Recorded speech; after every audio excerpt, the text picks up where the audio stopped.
like he just said, at this stage in his career, to have freedom and still have fun. I mean, you can't ask for anything more than that. Let's isolate one word for a second, freedom, okay? Mm-hmm. How much freedom do you think Edge had in the WWE? You know what, Bully? That's a great question because I don't. Let me ask you this, because only you and Mark would be able to answer this question. Does experience, does the length of time, does being a Hall of Famer, do those things factor in at all as far as freedom and creativity? Sure. So I'll put it back to you. How much freedom do you think Edge had in WWE? I would think he would have some freedom. Probably in the top 5% of the guys in the WWE when it comes to freedom. Mark, would you agree or disagree? I would agree. Okay. He but definitely it's still not able to change the old man's mind when he has an idea of what he feels like should happen. correct, Amundo. Because he and Hunter and everybody that's in the creative process, when it comes to what Vince and Hunter think, and mainly Vince, is it in line with what I said? You hear what I said? Is it in line with what I said? Oh, that's a great idea. That's something I didn't think about that. How do we make that work with what I said? In the WWE, Dave, Edge had a lot of freedom, but nowhere near what he is going to experience in AEW. And freedom equals fun. Yeah, I would think so. Yeah.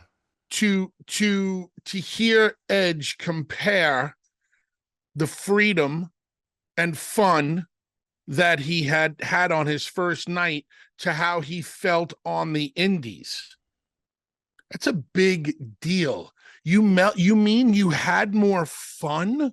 You felt that same level of fun that you felt on the indies? What about the entire WWE run?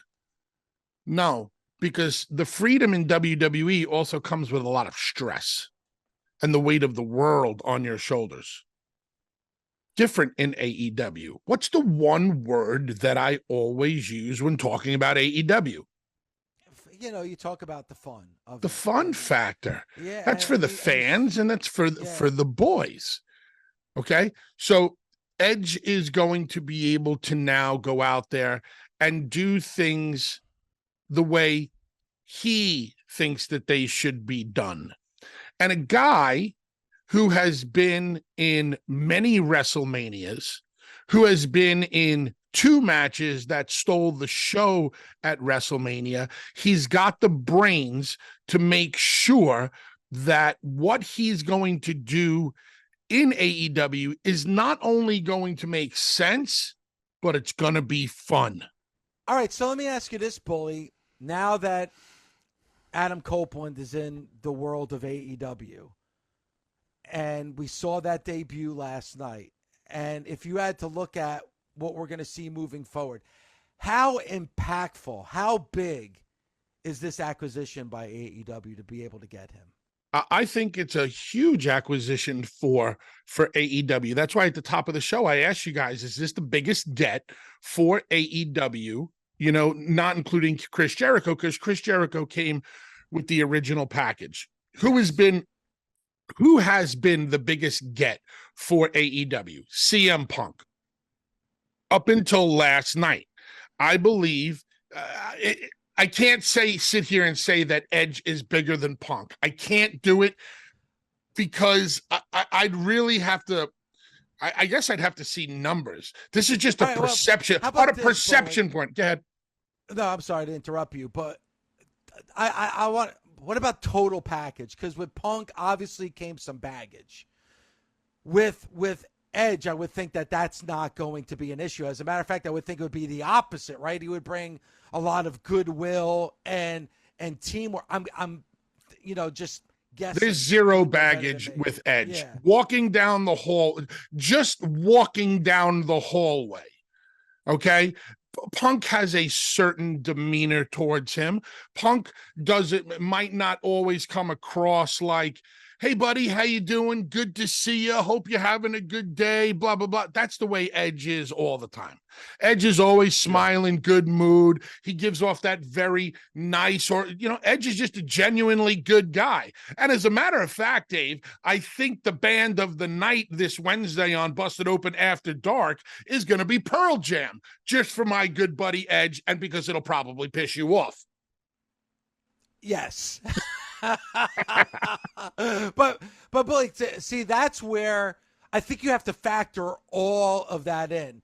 You're 100% right. I think if you announced, all right, Edge is making his debut in AEW this week, Wednesday, make sure you're watching Dynamite because Edge is coming to AEW. And then what we saw with Rampage when Punk came back, I don't think the debut of Edge would be bigger ratings-wise, eyes-wise, than CM Punk coming back to the world of wrestling. But I think there's more you have to factor in than just that. I think you have to factor in the future of the company, the health of the company, the what he's going to be able to do for your younger talent. You know, being able to put on matches with some of the veterans of people he's never stepped into the ring before. I think if you look at the entire picture of what he brings to the table, I think Edge may be bigger than CM Punk. What do you think, Mark? I think that they're different, but very similar in the gravity of the power that they have. And the power that they have over the fan is based off legitimacy and respect for their work. So now if you have Edge call out Samoa Joe, he said he wanted to work with him, that he never been in the ring with him, it validates Joe. Win, lose, or draw, if Edge goes and shakes their hand, bro, it's validation. Say he said, you know what, man, this you the kid. Shit, I love the energy. I want to feel it. And he goes in and has a match with Yuta. Win, lose, or draw.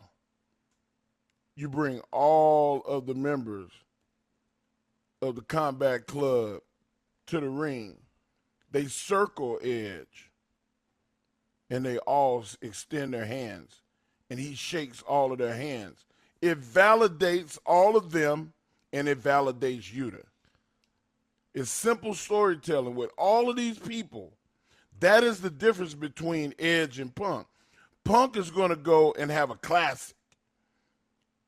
The match is going to be mano a mano, and whoever comes out on top, they're going to get the love, they're going to get respect.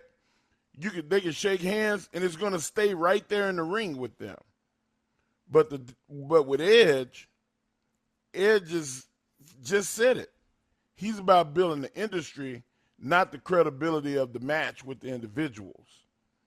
So that he's going to work more towards how do I make the fan base appreciate and respect the other guy and me giving him respect rather than being the face of the company and being the biggest brand, which I mean, both of those guys had that. And already, Bully, we know he's going to get into the ring with Luchasaurus. He mentioned Nick Wayne. He mentioned, Swerve Strickland. And then he mentioned names of people that I was kind of surprised that he never got into the ring with. Never got into the ring with the John Moxley. Never got in the ring with the Claudio. Obviously, a fantasy matchup with the Kenny Omega. Or even what we saw last night with him standing in the ring with Sting.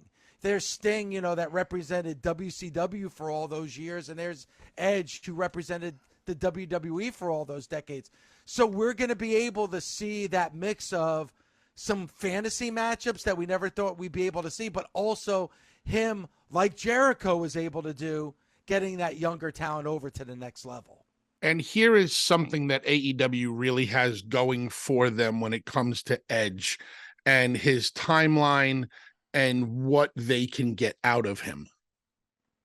I think it's a no-brainer that wrestling fans all over the world would love to see Edge and Christian on the same page again. Yes or no? Yeah, I would think that yeah. that's probably going to be the goal ultimately, right? And I think wrestling fans are going to be clamoring for the day that they can see Edge and Christian standing across the ring from the Hardys one more time. Yes or no? Obviously, it's possible. Or the Bucks. And okay, and the Bucks, but Hardy's, Edge, and Christian, that's kind of like your nostalgia, big, feel. You don't have to get to that for quite some time. To think that you have that in your back pocket and you can play that hand in a year and a half, 2 years down the road, provided everybody stays healthy. Look at all of the things you have in Edge as a singles guy before you even have to go to that fantasy matchup or that fantasy moment. Because Edge and Christian standing across from the Hardys, you advertise that you're probably going to sell out an arena and you'll have a "this is awesome" chant before anybody says a word or touches. So there is a lot to do with Edge.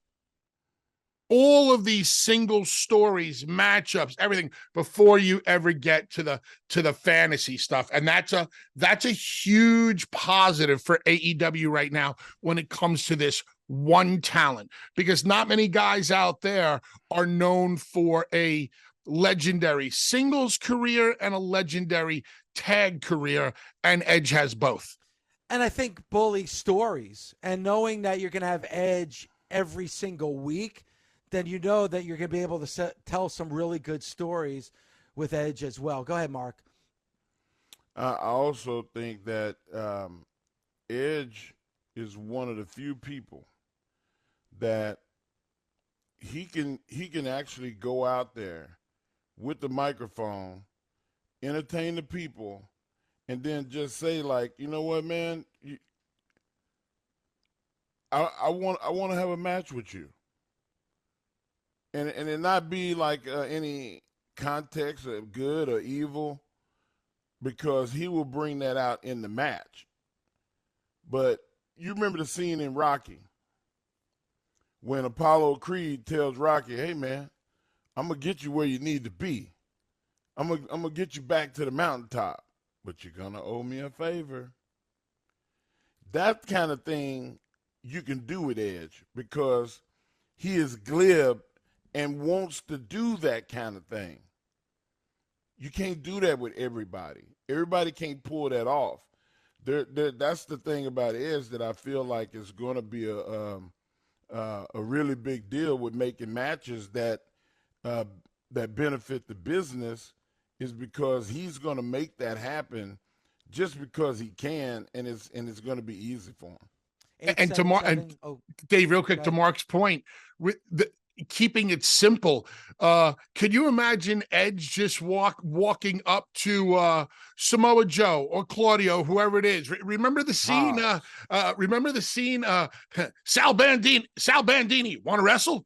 Could you imagine Edge just walking up to guys that'd be a fantasy matchup and go, "Adam Copeland, want to wrestle?" The beauty in that simplicity of people seeing Edge standing across from Samoa Joe, no pomp and circumstance, no fanfare. "I'm Adam Copeland. Want to wrestle?" It's interesting when you look at this roster, you could do something like that very, very Imagine easily, a T-shirt. Yeah. Man, want to wrestle T-shirt? I'll buy one. I would be remiss, Bully and Mark, if we didn't get into what we saw on NXT No Mercy on Saturday night. And, I mentioned it at the beginning of the show, Bully. As far as the feel, as far as how impactful it was, as far as the quality of matches, you would probably have to go back to maybe the NXT takeover in Brooklyn in 2019. Like you're going to go, in my eyes, to before the lockdown to get the kind of show that we got from NXT last night. Now, a lot of that had to do with the fact that during the lockdown, you got takeovers with no crowd. And then, obviously, once we got out of the lockdown, then they rebranded NXT with NXT 2.0.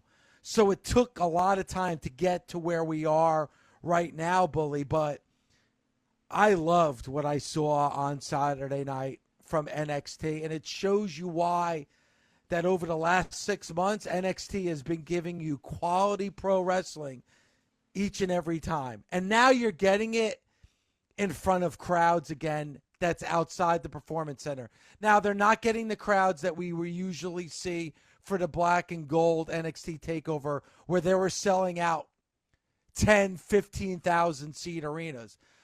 But you can feel that they're taking steps towards that. Like, there was not one bad match from that No Mercy card on Saturday. You liked No Mercy, yes. Yes. You liked Wrestle Yes. Dream, yes. Yes. Yes. As a fan, looking at it strictly through the fan's eyes, if you had to go back and watch one of those shows over again, which one would it be and why? It would probably be. That's a great question because it's. Can I unfold it a little bit? Yes, No Mercy absolutely. for me. Yeah. Absolutely. No Mercy has the advantage of shorter show. The main show, I think there was only 6 matches. I think it was just a little over 2 hours. Much easier to go back and watch. Wrestle Dream from last night, not counting the pre-shows. Marathon. It was over 4 hours long. You know, I can't run, Dave. I can't run 26 miles. It's a lot. It's a lot. Man, I was tired. There was a great meme that somebody put out last night with Wrestle Dream where it was the Ben Affleck, Jennifer Lopez, where they're smiling. And then Ben Affleck saying to Jennifer Lopez, well, there's still 12 matches left. And then that look on Jennifer Lopez's face, and I'll say this, and I can only compare it. And I know this is a crazy comparison. To WrestleMania 35, which was the last of those marathon WrestleManias, right? When the women's match went to the ring at midnight. Yes. Okay. And there were people like leaving before the main event because they were there all day and they're tired. And oh yeah, I got work tomorrow. And the trains ain't running. and the trains ain't running. But there's one match that, if you go back, was I thought an excellent match at WrestleMania 35 that got completely lost, and that was Triple H and Batista, because the crowd was just like, oh shit, I forgot there's Triple H and Batista. They're getting ready for the main event, and they're like, fuck, I forgot Triple H and Batista. So instead of a match where people were into it, they're like, ugh, let's get through this so we can get to the. That's a shame, right? I mean, because it was a great match. It was a great match, but you never want your audience to be that fatigued, right? I felt like that during Wrestle Dream last night with Ricky Starks, right? It was like, man, that was a really good match, but it's like the crowd is so fatigued that it's like, oh shit, I forgot. We have this match too before we get to the main events. Like, it's just too long. Now, if you want to do that for one show once a year, I'll give you a pass. But if I had to give one suggestion to Tony Khan, dude, come on, man. Tighten it up. 3 hours is the perfect amount to me for a pay-per-view. 3 hours is when you get to 4 hours, especially on a Sunday, when people have to go to school the next day, people have to go to work the next day. It's a lot to ask for them, at least on our side of the country, to stay up past midnight. So go ahead. So there were matches and moments that I'd probably go back from Wrestle Dream and watch over and over again. The Julia Hart match with Chris Statlander. the main event. Julia 'Cause Hart that's- is improving tremendously. I said on Bro, social media incredible. I said on social media, guys, last night, you have to give her most improved wrestler of 2023. You have Yeah, to. you have to. I mean, she's amazing right now, and the entrance She is turned the off crowd. the charts. Yeah, dude, She plays a creepy horror girl, and she made the crowd cheer her and feel for her. Yo, speaking bro, of that's- speaking of turning the crowd, before this show is over, I want to get into Swerve and Hangman. Yeah, now with Swerve and Hangman, it was a little bit different, Bully, because Swerve is kind of that's his hometown. Like I think a lot of fans were into him just because it's Swerve. But like with Julia Hart, those fans were booing Julia Hart in the beginning of the match, and by the end of that match, I felt like they wanted to see Julia Hart beat Chris Statlander. They did. Like it's very They rare did. you see that. Yeah. So to answer your question, Bully, there was matches and moments I would go back and watch, but as a whole, No Mercy would be as a whole. I go back and watch again. Bully, the entrances were like old school Attitude Era entrances. Like, I mean, there was entertainment in the entrance. There was entertainment in the segueing from the before the bell rang to the match, and then there was matches that started like the old days. Like, you know, you wouldn't even get in the ring and the match would start. Like there was stuff that happened. Man, I just like, you know. I really think that one of the things that is going on in NXT that we could put under a microscope and discuss one day, it could even be a master's class. I think Shawn Michaels is really getting in tune with this roster. The only thing that sucks is that they'll let people go from that roster and pick and choose who they want from that roster in the snap of a finger and not let Shawn know. I think that's what happened with Ali. But I think Shawn is starting to get in tune with this roster more and more, and is becoming quite the booker / producer, agent, whatever you want to call him. And when you have somebody, an agent or a booker who's truly in tune with their roster, i.e. a Paul Heyman with ECW, you get some really great stuff. And every single week, NXT seems to be taking a step forward. And I think a great example of that would be Becky Lynch and Tiffany Stratton, which was your main event on Saturday night. Now, Becky Lynch, obviously one of the best main roster talent, one of the most popular wrestlers in the WWE. But I can't stress enough how great Tiffany Stratton was in that match. And there was a point, Mark, at the beginning when Becky came out and then Becky went back to go get that shopping cart full of those weapons for the match, where Tiffany Stratton was standing in the center of the ring and she had like the brass knuckles and she almost felt like a fish out of water. And I was a little bit worried. I was like, man, maybe this is too soon for her. Maybe this stage is just a little bit too soon and maybe she's not ready. But boy, you were wrong. I couldn't be more wrong. And this wasn't a case of where I felt Becky carried Tiffany. I thought Tiffany really, really shined bright in this match. Like, man, Bully, and we knew it from the interviews that we have. Tiffany Stratton is next level. Can I please read you a tweet or a quote from Tiffany Stratton from a couple of weeks ago when she had her first match with Becky?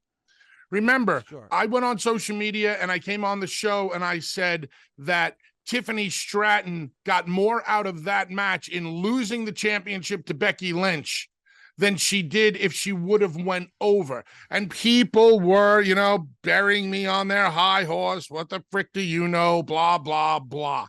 This is what Tiffany had to say after that very first match. Forget about the match that they just had, which takes Tiffany even to the next level. But Tiffany, how do you feel about the comments that Becky Lynch buried you? No, Not even in the slightest. I feel like even being in the same ring with Becky Lynch just immediately makes my stock go up. I definitely feel like Becky brought out the best in me in that match. And even though I lost the championship, I feel like I did not come out with a loss. Like, I feel like I gained so much from that one match, even though I lost. That's a fucking professional right there who understands what's going on. How many times do we talk about going over and getting over? Some people, and I get the fandom, the blind fandom, Dave, because you always compare it to football.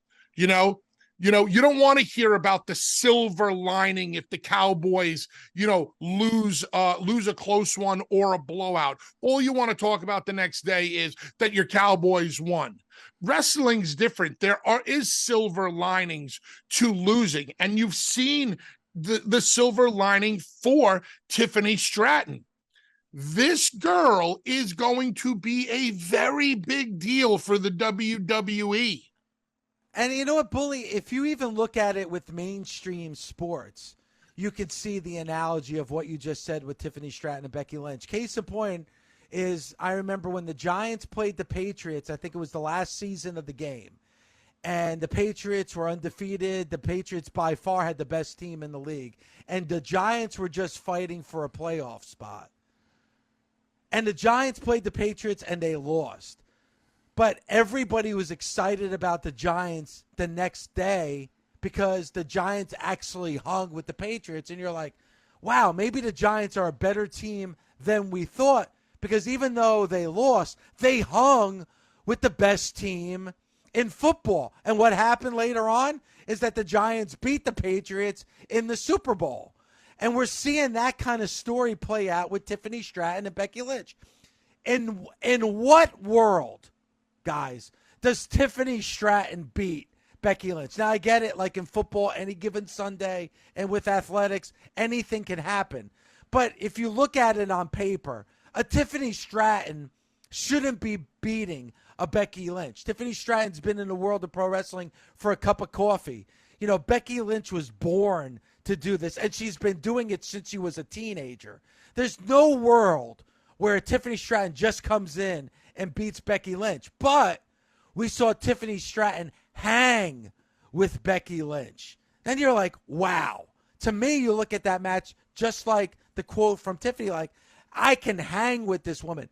I can beat this woman. Maybe not today, maybe not tomorrow, but who knows, 6 months, a year from now, if given the opportunity, I can beat her. Rocky Balboa, in his heart and mind, won that first fight with Apollo Creed. Exactly. Because he went the distance. He lasted, and nobody expected him to. The thing that I like about Tiffany Stratton is that as perfect as she looks, as made up as she is, the makeup is perfect, the hair is perfect, everything is perfect and in place when she comes to the ring. She's not afraid to mix it up so that by the time the match is over, the hair is a disheveled mess, the makeup is smeared, the eyelash is hanging, and you knew she was in a fight. And that's what she was in with Becky Lynch. And she's proving herself every step of the way. And I love it. And think about She this. still doesn't know who I am. I think I love that the most. She doesn't need to. In her world, she doesn't need to. You know what, though? But if you were in NXT and you're a coach in NXT, you bet your bottom dollars you would know who you are. But I love that you said about Rocky, because you're right. The first Rocky movie, all he wanted to do was go the distance. Because there was no way in his mind that he could wrap around actually beating Apollo Creed. Nor should he have been able to beat Apollo Creed. But he was able to go the distance. For him, that was a win. Another sports movie that I love, The Bad News Bears. Bad News Bears didn't beat the Yankees. They lost. But what did they do? They took the trophy and they said, shove it up your ass. Wait till next year. Like, I love that. Because there was no way that the Bad News Bears should have been able to beat the Yankees in the World Series, Little League World Series, right? But they hung with them. They made it a close game. To them, that was a win. And it's about respect, and I'm sure Becky Lynch respects Tiffany Stratton a hell of a lot more than she did before Saturday night. And guys, remember, sometimes when you lose, you actually win. And sometimes when you win, you actually lose. But sometimes... Can you explain? What? Can you explain? But sometimes when you don't win or lose, you actually tie. Yes. And if you never step up to the plate, you never have to worry about anything anyway.